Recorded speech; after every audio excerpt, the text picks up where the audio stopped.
자, 이번 시간 이제 검토드릴 주제 감정평가론에 관한 주제 살펴보도록 하겠습니다. 감정평가론 중에서 우리가 이제 지난 시간에 거래사례 비교법 그리고 임대사례 비교법까지 살펴봤었고요. 오늘 이제 공시지가 기준법에 관한 주제하고 수익 환원법, 수익 분석법 이런 내용들 확인을 하겠습니다. 그래서 지난 시간에 공부했던 내용들을 다시 한번 뼈대 좀 잡고 갈게요. 그래서 감정평가의 방식이라고 하는 게 이제 원가 방식이라고 해서 비용성의 원리라는 개념을 쓰게 되죠. 그래서 원가법이라고 하는 것, 그러면 이제 적산법 두 가지로 구분을 하게 됩니다. 그래서 원가법은 가격을 평가하는 그런 감정평가 방법이 될 것이고요.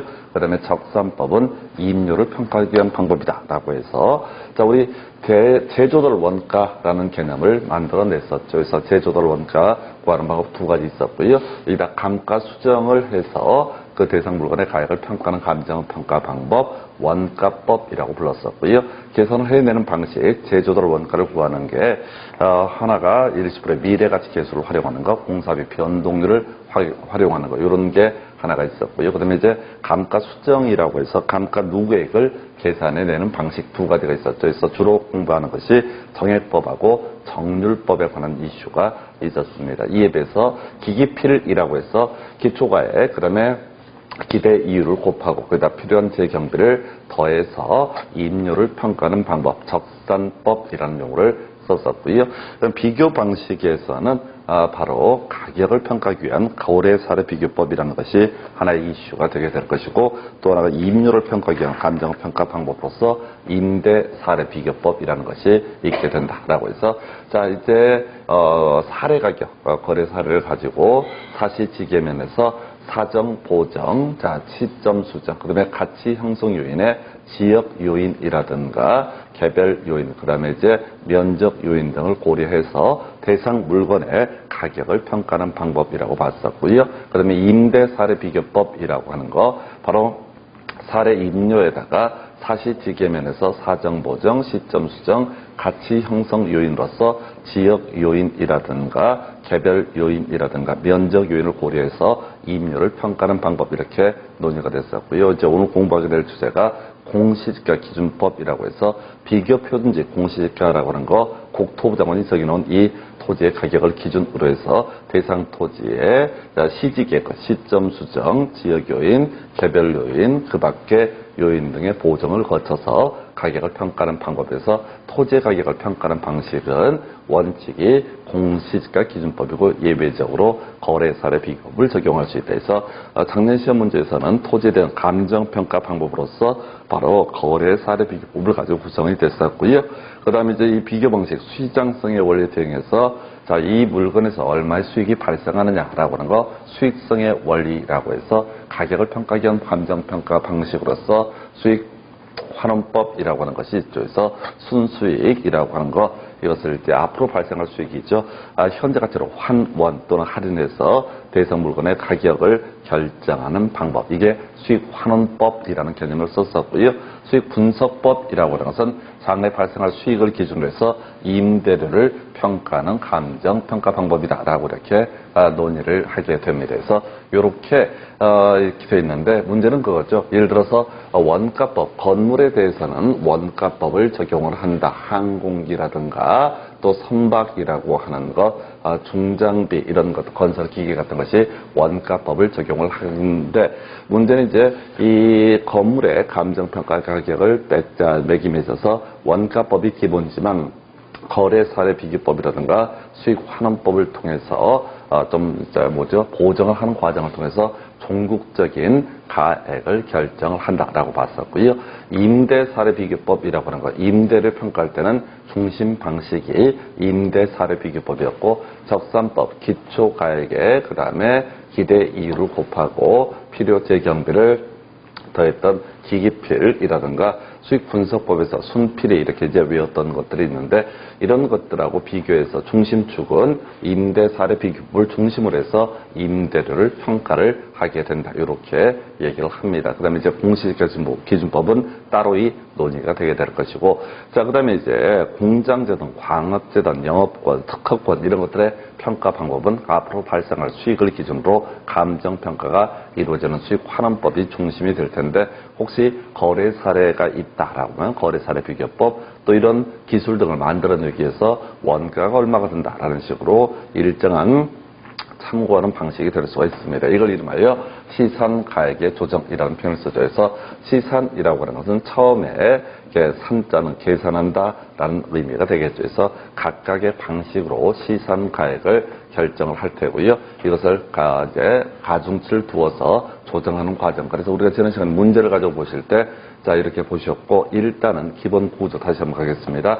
자, 원가법이라고 하는 거, 제조달 원가라고 하는 것에서 감가 누계를 뺀 가격, 이걸 우리가 적산 가격 또는 이제 과거에는 복성 가격이라는 표현을 썼는데 현재 시험에서는 다 적산 가격이라는 용어를 주로 쓰고 있습니다. 그래서 자, 지금 이제 적용 범주로서 건물과 건설기, 항공기, 선박이 있었고요. 그다음에 적산 임료라고 하는 것은 기기필 이렇게 단순하게 해석을 해주시면 됩니다. 자, 그래서 공식만 물어보는 식으로 출제가 이루어지게 됩니다. 그런데 거래 사례 비교법 비준 가격이라는 용어를 썼었고요. 사례 가격에다가 사시, 지계, 면 이런 식으로 요인들을 고려해서 가격을 결정을 하게 된다. 이때 결정한 가격을 비준 가격이라고 부르게 될 것이고, 자, 적용 범주 관련해서 집합 건물하고요, 과수원, 자동차, 동산, 그다음에 경우에 따라서 토지라고 하는 것도 하나의 방식이 될 수가 있다. 이렇게 논의를 합니다. 그래서 자, 일단 이 자동차라고 하는 것과 비교해서 건물, 건설기계, 항공기, 선박 이 앞에 네 가지는 원가 방식, 원가법을 적용을 한 데 비해서 이 거래사례 비교법에서는 자동차라고 하는 것은 거래사례 비교법을 적용을 한다라고 이렇게 되어 있었고요. 좀 어렵게 나왔던 것이 산지와 임목의 일괄평가했을 때는 거래사례 비교법을 적용한다. 원래는 이제 산지와 임목은 구분해서 평가한다라고 해서 산지에 대해서는 자, 공시지가 기준법을 통해서 가격을 평가하게 될 것이고, 임목이라는 것은 기본적으로 거래 사례 비교법을, 자, 이 나무가 얼마나 거래가 됐는지를 확인하는 방식으로 감정평가를 할 텐데, 너무 작은 나무다. 그러면 이제 소경목림이라는 표현을 썼었죠. 이때는 원가법을 적용하는 것들, 원가법을 적용을 하도록 한다. 이렇게 되어 있었고, 자, 비준 임료, 용어들 놓치면 안 됩니다. 비준 임료라고 하는 거, 자, 사례 임료에다가 사시, 지계, 면 이런 요소를 고려해서 임료를 계산해내면 이걸 우리가 비준 임료라고 부르게 될 것이고, 이때 임대료의 주된 평가 방법은 임대 사례 비교법, 즉 수익 분석법이라든가 적산법이라고 하는 것은 부차적인 수단이 되게 된다. 공시지가 기준법, 오늘 공부할 주제였죠.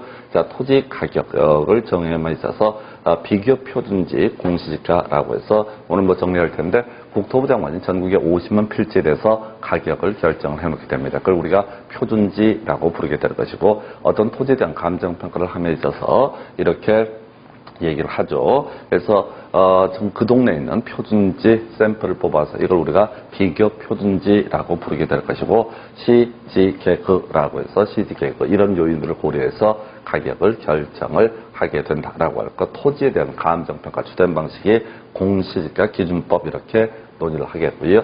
그 다음에 이제 수익환원법이라고 하는 것, 수익가격이라고 하는 것, 그 다음에 수익 가격을 구해내는 방식이 하나 이슈가 될 테고, 이 순영업소득 나누기 환원 이율이라고 하는 거, 이게 이제 수익 환원법에 따른 감정 가격의 한 이슈가 되겠다 해서 광업재단, 그다음에 영업권, 광업권, 영업권, 특허권, 무형의 재산적 가치 등에 대해서 수익 환원법을 적용을 하게 된다. 그 다음에 이제 수익 임료라는 용어를 쓰죠. 해서 앞에서 가격 볼까요? 적산 가격, 적산 임료, 비준 가격, 비준 임료, 수익 가격, 수익 임료라는 방식의 용어를 쓰는데, 자, 순수익 플러스 필요 재경비, 이거 뭐 설명도 필요 없고, 어차피 큰 의미가 없는 게, 어차피 임대료라고 하는 것은 임대 사례 비교법을 중심으로 논의가 되게 되죠. 그래서 이렇게 해서 감정평가 각각의 방식 등에 대해서 보셨고요.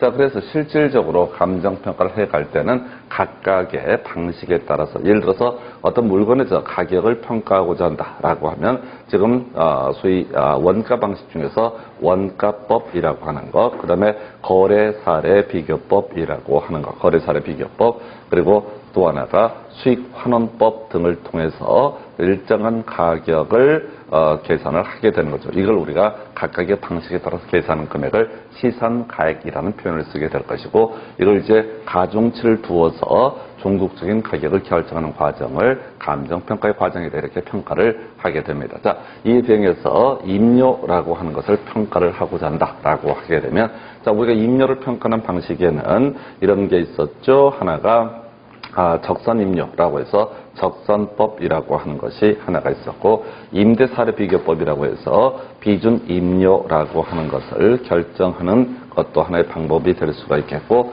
수익분석법이라고 해서 수익임료를 결정을 하게 된다 해서 이런 식으로 각각의 계산 금액을 가지고 그리고 나서 뭘 하게 된다고요? 이걸 조정하는 과정, 이걸 우리가 시선가액의 조정이다. 이런 식으로 해서 중국적인 감정평가액을 결정을 하게 된다. 그래서 이게 이제 시선가액의 조정이라는 개념까지 이렇게 보셨고요. 그래서 자, 우리가 지난 시간에 했던 것도 한번 간단하게 복습을 해보도록 하겠습니다. 기본만 가시게 되는 거예요. 그래서 자, 먼저 원가법에 있어서 지금 이제 재조달 원가고요, 감가수정이라는 개념이 나오게 될 텐데, 재조달 원가를 구해내는 방식은 건축비 총액에다가 공사비 변동률을 곱해서 뭐 이런 식의 문제가 있었죠. 자, 지금 20년 전에 건축비 지수를 100으로 봤을 때 20년 후 기준 시점에서 건축비 지수 125 이런 식으로 해서 1.25를 곱하는 방식, 그 다음에 이제 건축비 총액에다가 미래가치 계수를 곱하는 방법도 하나의 방법이 됐습니다. 그래서 저는 이제 전통적으로 공사비 변동률만 출제가 되다가 요즘에는 일시불의 미래가치 계수라고 하는 것을 제시를 하죠. 그래서 자, 1원이라고 하는 금액, 1원이라는 금액이 이자율 R이고 N년이라는 기간 후에 얼마의 가치를 갖게 될 것이냐라고 하는 거, 이걸 우리가 1 플러스 R의 N승이라고 해서 일시불의 미래가치 계수라고 부르죠. 그래서 문제를 구성을 할 때는 건축비 총액을 주고요. 건축비 총액을 주고, 자, 그리고 나서 공사비가 매년 5%씩 증가가 됐다. 이런 식으로 이제 문제 구성을 하게 되면 그게 소위 이제 미래가치 계수를 활용해라. 이런 의미가 되게 될 것이고요. 보통 이제 기간이라고 하는 것은 한 2년 정도밖에 주지 않습니다. 너무 계산이 복잡해지니까 해서 이렇게 봤었고요. 이게 이제 재조달 원가를 구해내는 방식 중에 하나. 이에 비해서 이제 감가 수정을 하는 방식, 정액법이 있고 정률법이 있고, 또 이제 상환기금법, 그 외에도 우리 지문가족 분석할 때 관찰감가법이라고 해서 지금 이제 총 4가지 방식이 있을 수 있는데, 중심축은 정액법과 정률법을 계산하는 게 출제 포인트. 계산 문제는 이제 정액법하고 정률법을 물어봤었죠. 그래서 이 정액법에 따른 매년의 감가액을 결정해내는 방식, 경제적 내용 연수분의 재조달 원가 마이너스 잔존 가치라고 하는 이 공식을 통해서 매년의 감가액을 계산을 해내야 될 것이고, 그리고 나서 이게 건물이 5년 지났다 그럼 이제 곱하기 5를 하게 되면 총 감가액을, 누적 감가액을 계산해 낼 수가 있었습니다. 그래서 이런 방식으로 하나 있었고요. 그러면 정률법이라고 하는 것은 감가라고 하는 것이 매년 동일한 비율로 발생한다라고 전제를 하는 것을 정률법이라고 얘기를 하게 되죠. 그래서 이 정률법에서는 매년의 감가액을 계산해 내는 방식이 잔존 가치에다가 바로 감가율을 곱해주는 방식. 그래서 시험 문제를 구성할 때는 잔존가치 혹은 감가율을 알려주는 게 아니라 잔가율을 알려주는 방식으로 구성이 됐었죠. 그래서 자, 잔가율이 80%다. 그럼 감가율은 20%다라는 의미로 해석할 수 있어야 된다. 그래서 잔가율과 감가율을 모두 더하게 되면, 더하면 결국은 1이라는 값이 나오게 된다라는 식으로 이제 구성이 됐었고요. 자, 뭐 거의 안 나올 텐데 정률법 1억이라는 건물의 가격이라고 하는 것이 정률법 10%씩 매년 감가가 발생한다라고 전제가 되면 이렇게 가는 거죠. 1억짜리 물건에 10% 감가가 발생한다. 그럼 첫 해는 얼마? 1,000만 원이라는 금액이 감가가 발생하게 될 것이다. 그럼 이제 두 번째는 이제 9천만 원짜리가 되는 거죠. 9천만 원짜리의 10%면은 일단 900만 원. 그래서 정률법에 따른 감가액이라고 하는 것은 자 매년 비율은 동일하지만은 점차 더 줄어들게 된다라고 하는 개념이 하나의 이슈가 되게 될 것이고요. 그 다음에 이제 상환기금법이라고 해서 뭐 복리 정도의 개념인데 이건 정의만 출제가 되게 됩니다. 그래서 이 외에도 관찰감가법이라고 해서 관리를 제대로 못해서 가치가 많이 떨어지면 감정평가업자가 그 가액을 좀 마이너스 시키는 것. 이걸 우리가 관찰감가법이라고 얘기를 합니다. 그래서 정액법, 정률법, 계산 문제 보셨고요. 그 다음에 이제 지금 또 논의하게 될 것이 계산 문제는 지난 시간에 다 풀었던 거니까 확인만 했고 그 다음에 검토하게 될 게 이 문제 패턴 하나 보고 얘기해 볼까요? 자, 지금 제조절 원가를 구하시오라고 이렇게 되어 있습니다. 그러면 이제 이런 식으로 나오는 거죠. 그래서 공사비가 3억 3천이고 계획업체 이윤이 7천이다. 그래서 총 공사비가 얼마? 4억이라고 하는 거. 이 4억에다가 20년 전, 이 건물이 20년 됐는데 20년 전에 건축비수를 100으로 봤을 때 기준 시점에서 건축비수가 145다. 그러면 이제 4억 곱하기 1.45, 이제 100분의 145라고 하는 게 1.45 해서 이런 식으로 해서 재조달 원가를 구해낼 수가 있다. 패턴만 지금 설명드리는 거예요. 지난 시간에 했던 얘기들 확인하는 것이고요. 그 다음에 이제 지금 재조달 원가를 구하는 방식 중에 하나가 지금 건축비 지수를 주지 않고 공사비 변동률을 주는 경우가 있다. 그래서 지금 2년 전에 건축비가 2억이다 라고 해서 2억 곱하기 재조달 원가라고 하는 거 1 플러스 R의 N승이라고 하는 공식을 활용할 수 있다. 그래서 1 플러스 R의 N승이라고 하는 거 여기서는 이제 건축비가 10%씩 상승했다. 그러니까 1 플러스 0.1에 몇 년? 2년 이렇게 되니까 2승 이런 식의 구조가 됩니다. 그래서 2억 곱하기 2억 곱하기 1.21이라는 값을 가지고 이제 소위 이제 재조달 원가를 구할 수 있다. 그래서 두 가지 유형이었어요. 하나가 지금 이제 앞에서 설명드렸던 내용이 지금 이런 게 있었죠. 지금 건축비 지수를 활용해서 지금 이제 재조달 원가를 구하는 게 하나의 방식이 될 수가 있겠고 두 번째 이슈가 지금 이제 공사비 변동률을 줬을 때는 공사비 변동률을 가지고 재조달 원가를 구하는 게 하나의 방식. 자, 그리고 나서 지금 이제 검토하게 될 게 감가 누계액을 구해내는 방법에서 정액법에 따른다라고 해서 정액법에 따른 감가 누계 계산을 하려면 먼저 매년의 감가액을 계산을 해내야 된다. 기본 공식이라고 하는 것이 이렇게 되어 있었죠. 경제적 내용 연수분의 경제적 내용 연수분의 재조달 원가 마이너스 재조달 원가 마이너스 잔존 가치라고 하는 거 요게 기본적인 구조가 되겠다 이렇게 살펴봅니다. 그래서 지금 경제적 내용 연수가 50년으로 주어져 있는 상태이고요. 재조달 원가가 2억으로 주어져 있는 상태. 잔존 가치 내용 연수 만료시 잔존 가치라는 게 10%니까 2천만 원 된다는 얘기죠. 그래서 50분에 1억 8천인가요? 그러면 이제 계산하면 일정한 금액이 매년의 감가액이 계산이 되게 된다. 이런 식으로 해서 총 이게 지금 5년 지났으니까 곱하기 5년 하면 1,800만 원이 매년의 감가액이 소위 이제 정액법에 따른 감가액을 계산해내는 방식이 되게 될 것이고요. 그 다음에 이제 정률법에 따른 감가액을 계산해내는 방식. 자, 역시 정률법 매년의 감가액이라고 하는 공식을 보게 되면 이게 정률법으로 계산을 한다라고 했을 때 자, 이렇게 갔었죠. 자, 잔존가치, 그 건축물의 가격, 잔존가치 곱하기 감가율이라고 하는 것이 기본 공식이 됐습니다. 그래서 이 데이터를 보게 되면은 지금 이제 만들어진 지 2년 됐고요. 그 다음에 기준 시점의 재조달 원가가 1억으로 주어져 있습니다. 그래서 지금 이제 첫 해 1억이라고 하는 것이 소위 이제 뭐가 돼? 잔존 가치가 되게 될 것이고, 여기서 보니까 잔가율이 주어져 있어요. 그러면 이제 감가율은 20%다라는 해석을 할 수가 있겠고, 그래서 0.2 하게 되면 첫해 2천만 원이라는 감가액이 발생되게 된다. 그러면 이제 두 번째는 8천만 원짜리가 되는 거죠. 그래서 0.2, 20% 역시 감가율을 적용하면 1,600만 원이라는 금액. 그래서 결과적으로 2년간의 감가액이라고 하는 것은 3,600만 원 이런 식으로 해서 계산하는 게 정율법에 따른 감가액의 계산 방법이 되게 된다. 이렇게 살펴봤었고요. 자, 그리고 나서 이제 적산법이라고 해서 이거는 자 키워드만 문장 형태로 출제가 되고 공식 형태로 출제가 됩니다. 그래서 임대를 평가하는 방법이 뭐가 있다? 적산법이라고 하는 것이 있다. 그리고 공식은요, 기기필 이렇게 세팅을 하게 됩니다. 그래서 기기필이라고 하는 게 적산법의 의미라고 이렇게 봐야겠고요.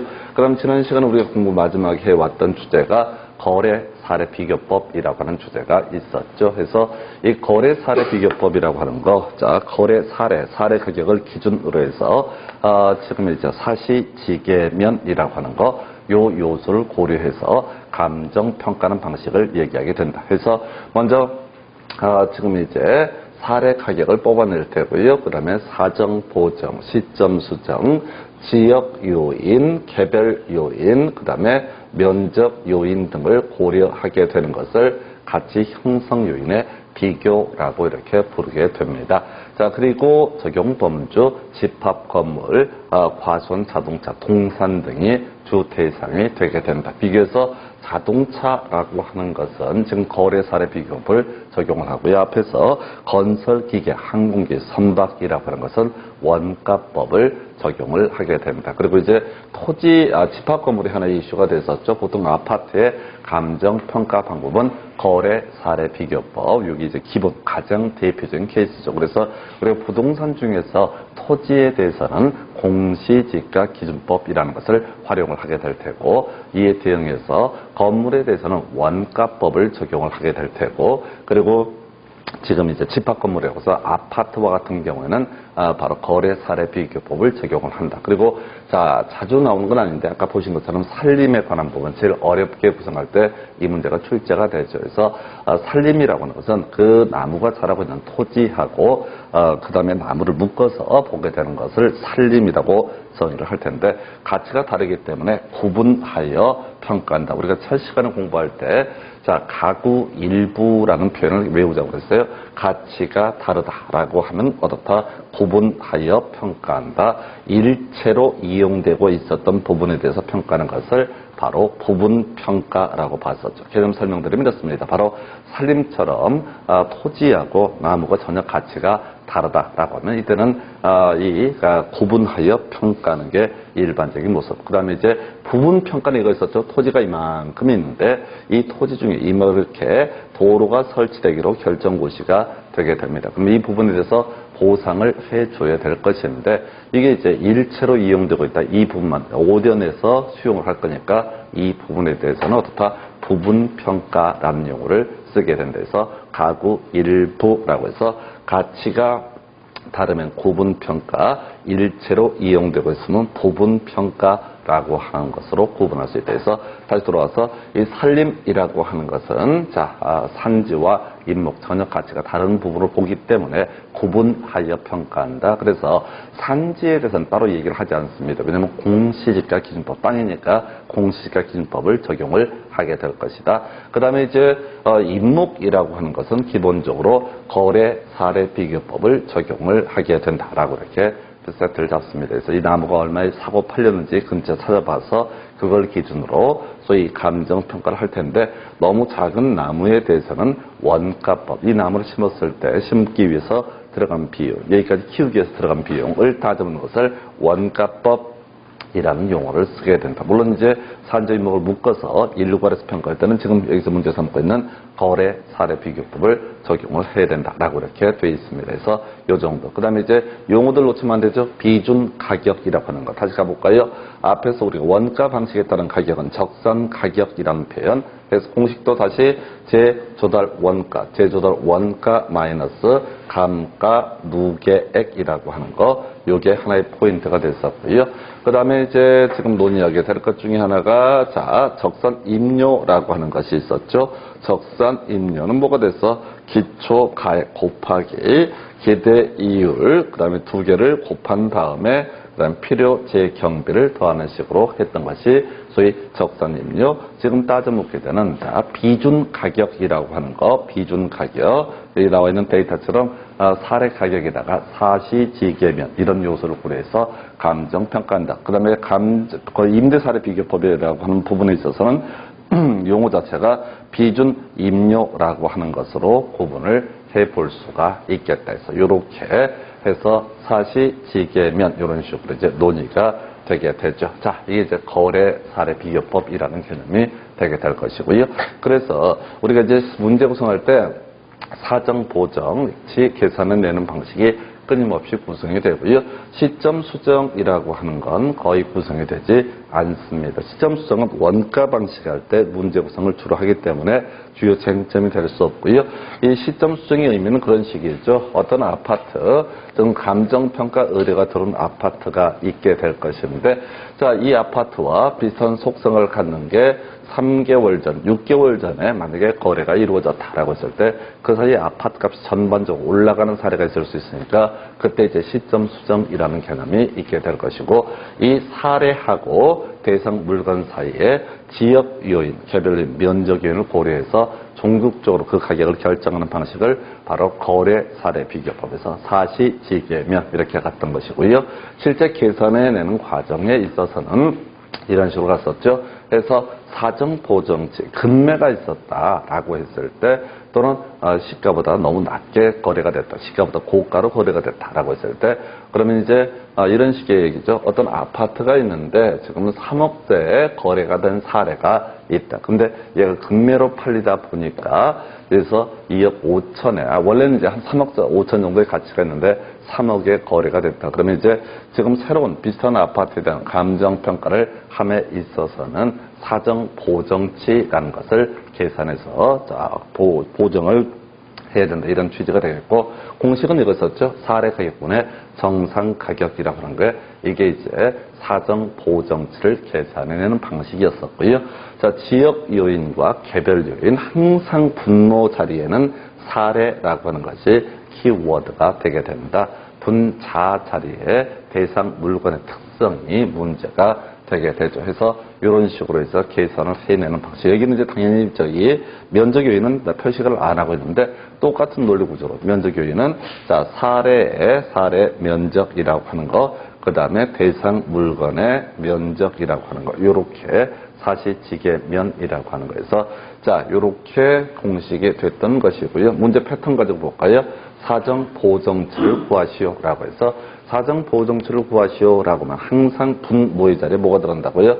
사례라고 하는 것이 들어가야 된다. 그 다음에 이제 그 위에 뭐가 정상적인 가격, 정상적인 경우의 수가 들어간다 해서 이 사례를 보니까 지금 표준적인 이 문제에서는 지금 다른 것 빼버리고 면적이 1000제곱미터인 토지를 1억에 구입을 했는데, 자, 지금 고가로 매입했음이 확인됨이라고 되어 있고요. 그 다음에 이제 정상 가격은 8만원, 제곱미터당 8만원에서 지금 분자의 자리는 얼마? 8만원이라고 하는 것이 들어가게 될 테고, 분모의 자리에 뭐가 들어갈 거냐? 정상 가격을, 사례 가격을 계산을 해 봐야 되죠. 근데 이제 이게 지금 1억, 그 다음에 1000제곱미터 약간 흔들어 주는 거야. 대놓고, 자, 제곱미터당 10만원의 거래가 됐는데 라고 해버리면 너무 쉬우니까 1000제곱미터짜리를 1억에 거래가 됐다라고 해서 사례. 그럼 이제 이걸 정리하면 10만원이라는 얘기가 된다고 그랬어요. 그래서 사정 보정치는 얼마? 0.8이라는 값이 나오게 된다 해서 항상 이슈가 되는 게 지금 거래 사례 비교법에서 사정 보정치라든가 혹은 자, 지역 요인, 개별 요인 이런 것들을 고려할 때 항상 분모의 자리에 뭐가 들어간다? 사례라는 것이 들어간다. 이게 이제 사정 보정치를 계산해내는 공식이었었고 29회 때도 관련한 문제가 출제가 됐었죠. 그 다음에 이제 지역 요인이라고 하는 것을 고려하는 모습을 보게 이런 식으로 보통 문제가 주어져요. 그래서 사례를 100으로 봤을 때라고 돼 있어요. 그래서 사례를 100으로 봤을 때 평가 대상 부동산의 특징이 이러이러하다. 그럼 이제 소위 이름하여 지금 이제 지역 요인의 비교치를 계산해내고 싶을 때는 사례가 100일 때 첫 번째 항목은 얼마? 마이너스 5니까 95라는 값. 그 다음에 사례가 100일 때 두 번째는 105라고 하는 거. 세 번째가 사례가 100일 때 90이라는 값, 그 다음에 사례가 100일 때 0은 필요 없으니까 110이라고 하는 값, 이런 식으로 해서 계산을 해내는 방식이 사정자 지역 요인의 비교치라 해서 뭐 계산은 이렇게 소리가 됐었지요. 해서 검토하면 이런 식으로 100분의 95는 0.9 이런 식으로 해서 소수점으로 여기는 표시가 됐던 이런 사례입니다. 그래서 다만 이 지역 요인이라고 하는 거, 자 우리 앞에서 공부할 때 이렇게 갔었죠. 감정평가를 함에 있어서는 먼저 지역 요인을 먼저 고르자. 다시 감정평가를 함에 있어서는 자 지금 이제 먼저 지역에 대한 감정평가, 지역 분석이 먼저 이루어지고 나서 그리고 나서 개별 분석이 이루어지게 된다 해서 종국적으로 어떤 부동산의 가격을 평가할 때는 개별 분석을 통해서 가격을 확정하게 될 것이고 지역 분석을 통해서 대강의 가격 수준을 파악하게 된다. 이게 기본 구조가 되겠습니다. 이게 기본 구조인데 문제는 지역 분석에는 경우의 수가 두 가지가 있었죠. 그 부동산이 속한 지역을 인근 지역이다라는 표현을 썼었고요. 그 다음에 그 부동산이 속하지 아니한 지역을 유사 지역이라는 표현을 썼던 바가 있습니다. 그래서 자 인근 지역과 유사 지역이라고 해서 만약에 이제 범계역에 있는 아파트, 자 범계역에 있는 아파트 A라는 아파트를 감정평가를 하고자 합니다. 근데 거래 사례라고 하는 게 범계역에 있는 B라는 아파트에 거래 사례가 있다라고 하면 같은 동네니까 소위 지역 요인은 똑같다. 그래서 지역 요인의 비교치는 필요가 없다라고 할 것이고 그런데 지금 거래 사례가 평촌역에 있는 B라는 아파트를 기준으로 해서 지금 범계역에 있는 A라는 아파트를 감정평가를 하고자 한다. 동네가 다르기 때문에 이때는 이런 식의 지역 요인의 비교치라고 하는 것을 확인을 해봐야 된다. 이런 식의 논리 구조. 그래서 지금 이제 지역 요인의 비교라고 하는 것은 유사 지역의 사례를 전제로 해서 감정평가할 때만 적용되는 개념이다. 이렇게 봤었고요.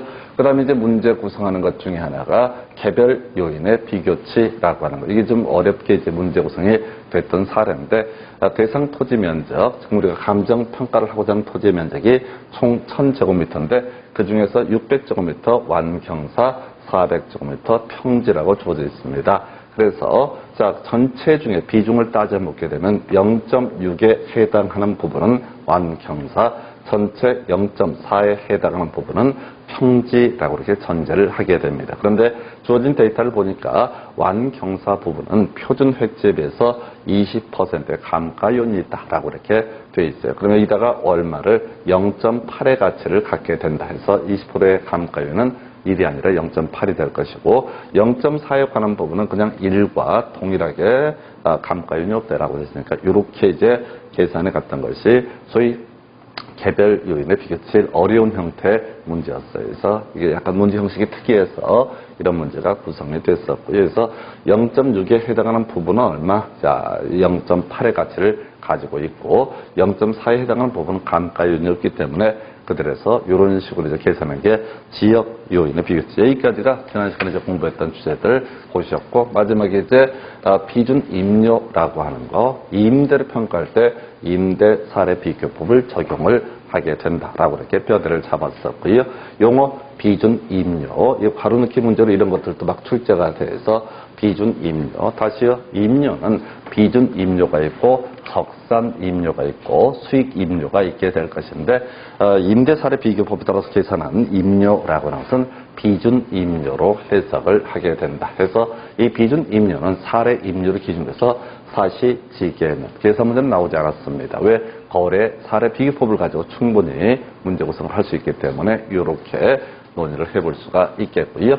자, 그래서 이게 임대사례 비교법까지 보셨고, 이번 시간에 이제 논의할 주제, 공시지가 기준법이라는 개념을 이제 살펴보겠습니다. 그래서 이 공시지가 기준법이라고 하는 것은 뭐 별건 없고요. 지금 마치 거래사례 비교법이랑 유사한 구조로 되어 있는 소위 비교 방식에 관한 주제인데, 그저 공식은요, 바로 시지개그, 시점 수정, 지역 요인, 그다음에 개별 요인, 그 밖의 요인을 고려한다라고 해서 시지개그 이렇게 공식 잡으셔야 됩니다. 그래서 자, 이 얘기를 하려면 좀 이따 논의하게 될 주제랑도 연계가 되어 있는데, 전국에 자 50만 필지에 대해서 국토부 장관이 가격을 다 결정을 미리 해놓습니다. 1월 1일 기준으로. 그걸 우리가 표준지 공시지가라고 이렇게 논의를 하고요. 이 표준지 공시지가라고 하는 것을 각 시군구마다 쭉 깔려 있거든요. 그래서 어떤 토지에 대한 감정평가를 하고자 할 때는 같은 시군구에 있는 그 표준지를 하나 선정을 해서 그 토지와 지금 감정평가 의뢰가 들어온 토지의 특징 등을 비교해서 감정평가 대상 토지 가격을 평가하게 된다. 해서 가볼까요? 자, 비교 표준지 대상 토지와 비교 표준지의 공시지가를 기준으로 해서 비교 표준지 공시지가라고 나중에 부릅니다. 이걸 기준으로 해서 자, 먼저 시점 수정이라고 하는 거, 지역 요인, 개별 요인, 그리고 그 밖의 요인에서 이건 용어도 나와서 시지, 개, 그 다음에 그 밖의 요인의 그 시지, 개를 고려해서 그 토지의 가액을 결정하는 방법. 이걸 우리가 공시지가 기준법이라고 부릅니다. 그래서 토지에 대한 감정평가는 기본적으로 공시지가 기준법을 적용을 하게 된다. 그런데 이제 거래사례 비교법을 적용을 하는 것도 가능하다라고 해서 29회 때 이 사례를 가지고 토지의 가격을 평가시하면서 바로 거래사례 비교법을 가지고 물어봤던 문제가 있었고요. 그래서 토지의 가격이라고 하는 것은 비교 표준지 공시지가에다 시점 수정, 지역 요인, 개별 요인, 그 밖의 요인을 고려해서 그 가격을 평가하게 된다 해서 시지 개그라고 하는 것이 기본 이슈가 되겠고요. 그럼 제일 먼저 해야 될 게 뭐라고요? 비교 표준지의 선정해서 지금 안양시에 있는 A라는 토지에 대한 감정평가 의뢰가 들어왔습니다. 그럼 안양시에는 K라고 하는 자 A 토지와 유사한 비교 표준지가 있을 수가 있겠다. 또 나머지도 있을 수 있겠죠. 그래서 먼저 이 토지, 대상 토지 감정평가 의뢰가 들어온 토지와 유사한 성격을 갖는 표준지를 선정하게 된다. 이걸 우리가 비교 표준지 선정이라고 얘기를 합니다. 그리고 지금 이제 대상 토지와 시점 수정, 지역 요인, 개별 요인, 그 밖의 요인을 고려해서 종국적으로 토지의 가격을 감정평가액을 결정을 하게 된다. 해서 자, 이걸 단계를 밟으면 이런 식에서 제일 먼저 나와야 되는 것이 비교 표준지의 선정이라고 되어 있습니다. 원칙 볼까요? 인근 지역에 있는 이란 표현 쓰고 있죠. 앞에서 우리가 지역이라고 하는 것은 자, 우리가 감정평가를 할 때는 지역 분석을 먼저 하고 개별 분석을 그 다음에 하는 단계로 이루어져 있다. 그래서 이 지역 지역에는 인근 지역, 그 부동산이 속한 지역이 있을 수 있고, 그 부동산이 속하지 아니한 지역을 유사 지역이라고 부르게 된다. 그래서 아까 범계역에 있는 아파트를 감정평가를 하고자 한다 그러면 범계역에 있던 거래 사례를 기준하면 그건 인근 지역의 사례를 기준으로 감정평가하는 것이고, 평촌역에 있는 아파트의 거래 사례를 기준으로 범계역에 있는 아파트의 감정평가를 하고자 한다면 그건 이제 동네가 다르니까 유사지역 이런 식으로 해석을 합니다. 그래서 지금 어떤 토지에 대해서 감정평가 의뢰가 있으면 너무나 당연하게 인근 지역에 있는 표준지 중에서 용도 지역이라든가 이용 상황, 주변 환경 등을 고려했을 때 그 성격이 비슷한 토지를 바로 비교 표준지로 선정한다. 이게 너무나 당연한 얘기. 그런데 인근 지역에 표준지가 없다. 그럼 방법이 없잖아요. 그러면 유사 지역에 있는 표준지를 선정할 수 있다 해서 자, 원칙은 인근 지역, 예외 유사 지역. 거의 출제 이슈가 되지 않습니다. 너무나 당연한 얘기고요. 자, 여기서는 이제 논의 포인트가 시점 수정해서 우리가 비교 표준지 가격을 기준해서 시점 수정, 그 다음에 지역 요인, 개별 요인, 그 밖의 요인을 고려해서 이 토지의 가격을 감정평가가 될 텐데, 자, 시점 수정 볼까요? 원칙은요, 같은 용도 지역의 집값 변동률, 그 동일 시군구의 집값 변동률을 적용한다라고 해서 자, 국토부 장관이 자, 1월 1일 기준으로 뭐 안양시 인근의 표준지 가격을 하나 정해놨다. 그리고 나서 문제를 줄 때 집값 변동률이라고 하는 것을 줍니다. 뭔 소리냐면 1월 1일 기준으로 표준제 가격이 결정이 되고 좀 감정평가하는 시점이 9월이다. 그럼 그 사이에 일정의 전반적인 가격 상승이 있을 수가 있거든요. 그래서 소위 집값 변동률을 같은 용도 지역에 집값 변동률을 적용하는 게 원칙. 근데 같은 용도 지역에 집값 변동률이 없다. 그러면 그 시군구에 평균 집값 변동률을 적용을 하는 것도 하나의 방법이 될 수 있다. 자, 그도 없다라고 하면 소위 생산자 물가 상승률이라고 하는 거 기본만 가셔야 돼. 그래서 이게 이제 옛날에 문제 구성할 때 소비자 물가 상승률 이런 식으로 장난을 쳤던 바가 있습니다. 그래서 다시 갑시다. 자, 인근 지역에 있는 자 비교 표준제 집값 변동률을 적용하는 그 같은 용도직에 지금 집값 변동률을 적용하는 게 일반적인 모습. 근데 예치가 않으면 그 전체 시군구 단위의 평균 집값 변동률이라든가 또는 경우에 따라서 생산자 물가 상승률 뭐 이런 것들을 통해서 소위 시점 수정을 하게 된다. 이런 취지가 되겠습니다.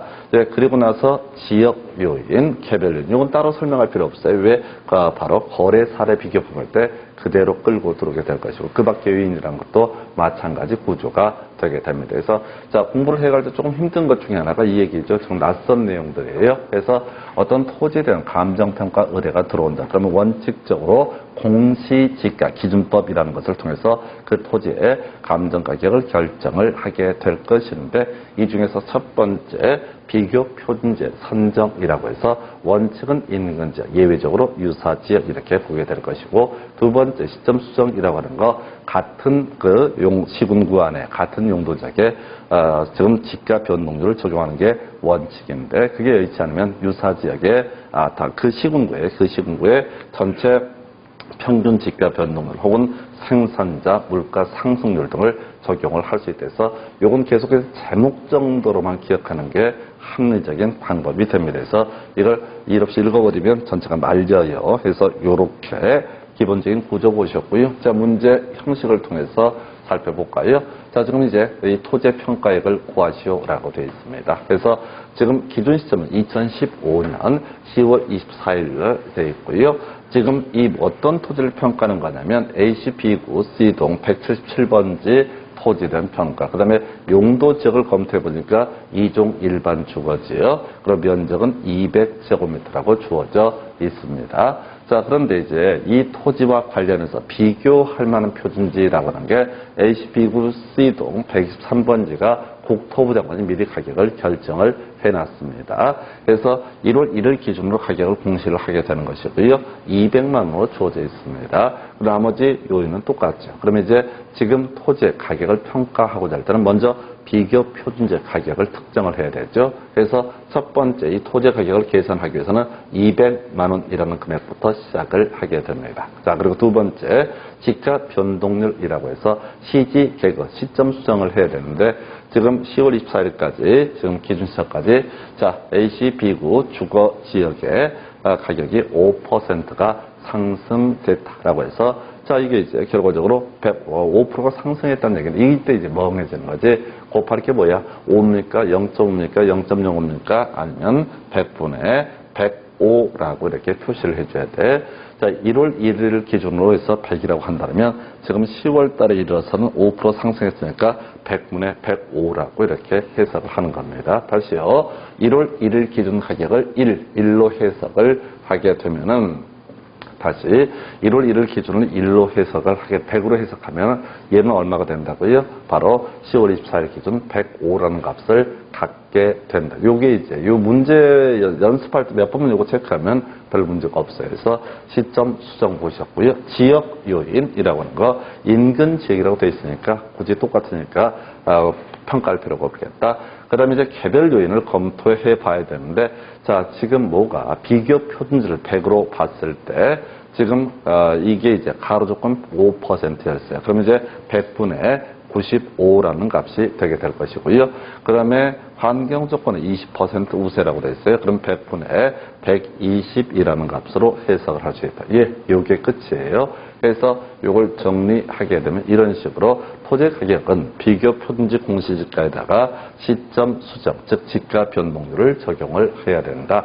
지역 요인, 개별 요인, 그 밖의 요인 이렇게 이제 가게 될 텐데 지역 요인은 비교치가 없었고 개별 요인은 2개가 있었죠. 그래서 토지 가격 200만 원에다가 지금 시점 수정이 100분의 105라고 해서 1.05. 그 다음에 지역 개별 요인이 0.95나 1.2라는 값을 한다 해서 그래서 239만 4천 원 이런 식의 금액이 나오게 된다. 이게 이제 소위 공시지가 기준법을 통한 감정평가액의 결정 방법 이렇게 해석을 하게 됩니다. 그래서 이 정도의 얘기로 보시겠고요.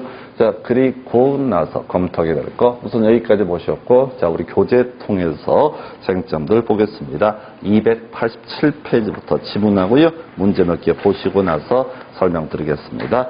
자, 287페이지 첫 번째 박스. 토지평가는 대상 토지와 동일 또는 유사한 표준지의 공시지가를 선택하고 시점 수정 등 필요한 조정 등을 하게 된다라고 해서 오른편 특별히 의미 없고요. 2번 감정평가업자가 타인의 의뢰에 의해서 개별적으로 토지를 감정평가하는 경우에 개별 공시지가 기준한다. 틀렸죠? 자, 감정평가업자가 토지든 감정평가를 하고자 할 때는 뭘 기준으로? 바로 지금 이렇게 표준지 공시지가를 기준으로 감정평가가 이루어지게 된다라고 할 것. 두 번째 박스요. 토지를 평가하는 공시지가 기준법은 표준지 공시지가를 기준으로 한다 해서 오른편으로 구성을 하고 있습니다. 넘어가서 여러분 교재 이제 288페이지 가서 관련 기출문제 첫 번째 문제 보겠습니다.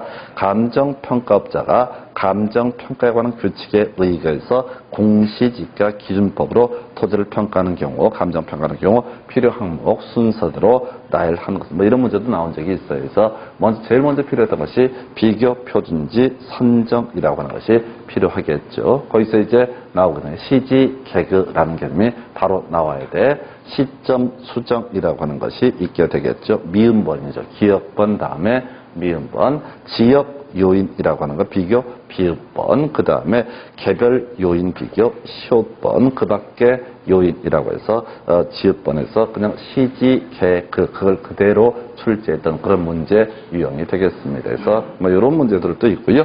그 다음에 2번 문제 조금 이제 지저분 한 문제인데 A시 B군 C이 자연 녹지 지역 내 좀 공업용 부동산을 비교 방식으로 감정평가를 할 때 적용상 옳은 것을 모두 고른 것에 대해서 지금 여기서는 포인트가 뭐냐면 토지에 대한 감정평가를 하고 비교 방식이다. 그럼 이제 두 가지 방식이 있을 수가 있습니다. 그 중에 하나가 거래 사례 비교법이 하나가 있을 수 있겠고 비교 방식에는 아까 공시지가 기준법이라고 하는 것도 있을 수가 있죠. 그래서 자 보니까 자 첫 번째 기억번 C2의 자연 녹지 지역 내 이용 상황이 공업적인 표준지가 없어서 동일 소유권인 인근 B지에 자연 녹지 지역에 소지하는 공업용 표준지를 비교 표준지로 선정했다 해서 비교 표준지를 선정함에 있어서는 인근 지역에 비교 표준지를 선정하는 게 원칙인데 그게 없다. 그러면 유사 지역 내 비교 표준지를 선정하는 것도 가능하다라고 해서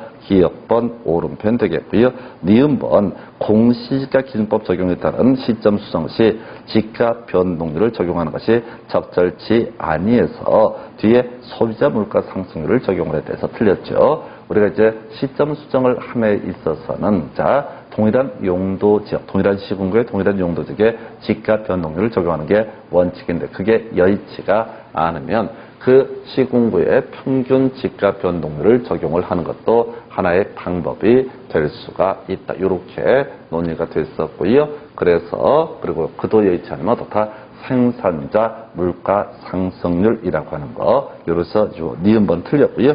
디귿번 C2에 소지하는 유사 물건이 소유자 이민으로 인해 시세보다 저가로 거래가 됐는데 어느 정도 저가로 거래되는지 알 수 없어서 비교 사례로 선정하지 않았다 해서 오른편 되겠습니다. 내용학 자체를 알 수 없어 사정 보정할 수 없는 상태니까 사례로 정하지 않았다. 그 정도에서 지금 이 문제는 이런 얘기죠. 토지등 감정평가를 함에 있어서 비교 방식으로 감정평가를 한다라는 얘기는 공시지가 기준법도 될 수가 있겠지만은 거래 사례 비교법이 될 수도 있다. 이 얘기를 한꺼번에 묶어서 출제했던 문제 유형이 되겠습니다.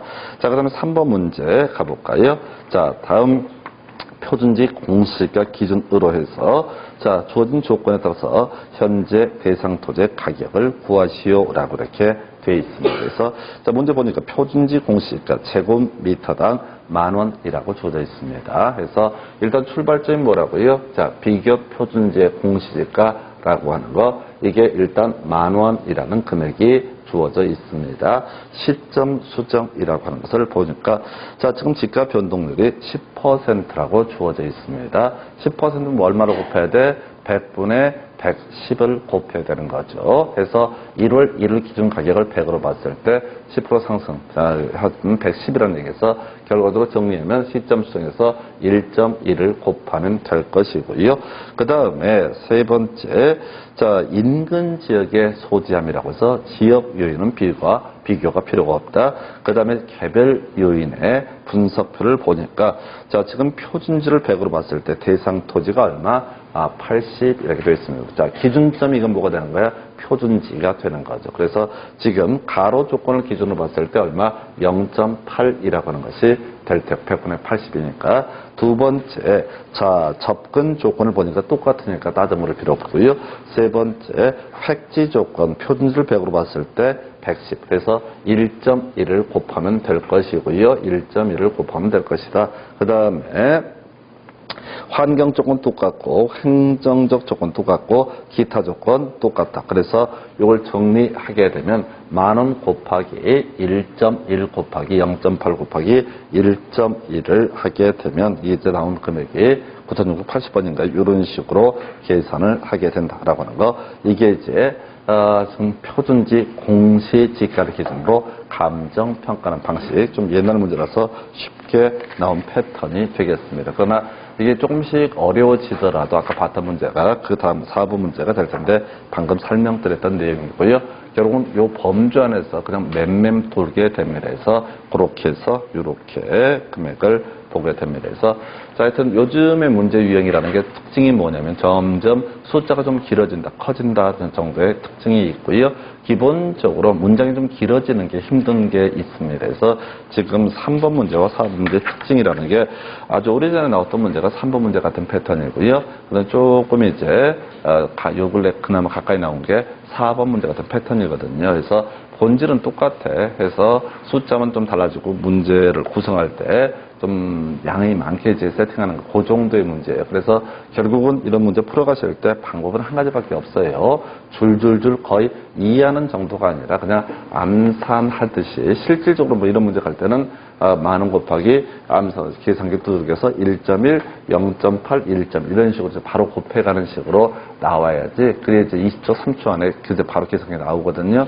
숙달되시는 게 필요합니다. 그래서 문제는 그거예요. 어려운 문제를 뭐 어떻게 이제 풀고 말고 이 문제는 그 다음 문제고 가장 무난하게 주는 문제들 요거 정확히 푸는 게 필요하겠고 요거 보기에 앞서서 한 문제만 체크를 해볼게요. 여러분 교재 어디를 이제 하나 봐야 되냐면은 지금 그 얘기가 있었죠. 우리가 지난 시간에 공부했던 문제인데 284페이지 4번 문제 하나만 더 확인을 하고 끊어가겠습니다. 284페이지 4번 문제 지난 시간에 우리가 다 풀었던 문제예요. 그래서 지금 다음의 자료를 활용해서 거래 사례 비교법으로 선정한 대상 토지의 감정가액은이라는 문제가 나와 있습니다. 이 문제를 한번 풀어볼까요? 지금 대상 토지가 A시 B동 150번지 토지 120제곱미터 3종 일반 주거지역 나와 있습니다. 근데 이거 읽으면 안 되고 제일 먼저 찾아볼 게 뭐야? 비교 표준지의 공시지가를 먼저 찾아봐야 됩니다. 그래서 비교 표준지의 공시지가 나와 있나요? 아니 없구나. 사례가 나와 있는 여기서는 거래 사례 비교법을 적용하니까 사례가 주어져 있습니다. 사례 보니까 지금 100제곱미터이고 3종 일반 주거지 거래 사례가 가격이 3억이라고 주어져 있습니다. 해서 자 일단은 출발점이 뭐가 돼? 3억이라는 금액이 출발점이 되게 될 것인데 2018년 3월 1일 날 거래 비준 가격 계산할 때는 이렇게 봤었죠? 이거 가볼까요? 비준 가격을 지금 제일 먼저 첫 번째 이슈가 됐던 것이 이게 나왔었죠. 자 비준 가격이라고 하는 거, 자 사례 가격을 먼저 계산을 해봤었고요. 얼마? 3억이라는 금액이 주어져 있고 그 다음에 이제 기준 시점 6개월 지났네요. 그러면 시점 자 사정 보정이라는 것은 따로이 없죠. 사정 보정 요인은 없다고 되어 있고 그 다음에 시점 수정 보니까 지금 3월 1일부터 9월 1일까지 4% 상승이라고 되어 있어요. 그럼 이제 여기다 어떻게 해야 돼? 100분의 104라고 하는 것을 곱해줘야 될 것이고요. 그 다음에 지역 요인, 아마 인근 지역이라고 나와 있을 테고, 그 다음에 개별 요인이라고 해서 사례에 비해서 대상 토지가 5% 열세안이라고 되어 있습니다. 그래서 자 지금 자 사례가 100으로 봤을 때 5% 열세니까 얼마? 95. 항상 분모의자를 모른다. 사례를 넣는다라고 하는 거 해서 이게 기본이 되겠고요. 그 다음에 지금 면적 요인이 남아있죠. 자, 지금 사례 면적이 얼마가 됐습니까? 100제곱미터가 100이 될 테고, 그 다음에 지금 대상 토지의 면적이 얼마? 120제곱미터라고 주어져 있습니다. 그래서 이 산을 정리는 3억 곱하기 자 1.04 곱하기 0.95 곱하기 1.2라는 값. 이게 바로 뭐가 된다?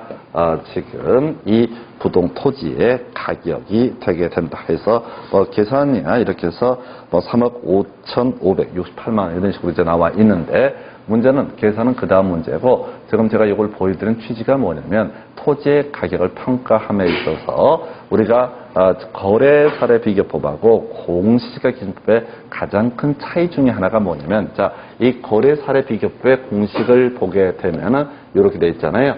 사례 가격을 기준으로 해서 자, 사정, 보정, 시점 수정, 지역 요인, 개별 요인, 면적 요인을 고려한다라고 이렇게 하고 아까 우리 공시지가 기준법이라고 하는 것은 스토리가 있었죠. 비교 표준지의 공시지가에다가 뭐가 들어갔어요? 공시지가에다가 시점 수정이라고 하는 거, 지역 요인이라고 하는 거, 그 다음에 개별 요인이라고 하는 거, 그 밖의 요인이라는 표현을 쓰고 있습니다. 그 밖의 요인.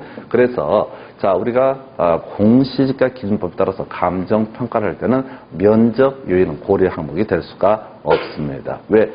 공시지가 기준법에 따르게 되면 애초에 제곱미터당 토지를 기준으로 제곱미터당 토지 가격을 기준으로 나오기 때문에 굳이 면적 요인은 고려할 사안이 아니다. 그런데 이 토지의 감정평가를 함에 있어서 만약에 뭘 가지고 하게 되면 지금 거래 사례 비교법으로 하게 되면 그때는 어떤 면적 요인이라는 것을 고려해야 된다 해서 이게 좀 달라지는 부분이에요. 그래서 이게 면적 요인이 들어가면 이게 거래 사례 비교법이 될 것이고 그 다음에 면적 요인이 빠지게 되는 경우가 뭐가 된다? 공시지가 기준법. 왜? 비교 표준지 공시지가라고 하는 것 개념 자체가 제곱미터당 토지의 가격을 기준으로 얘기를 하는 거니까 굳이 뭐는 필요가 없다. 바로 면적 요인은 공시지가 기준법을 할 때는 필요가 없다라고 하는 거, 요 정도 해서 요걸 정도로 가지고 구성했고요.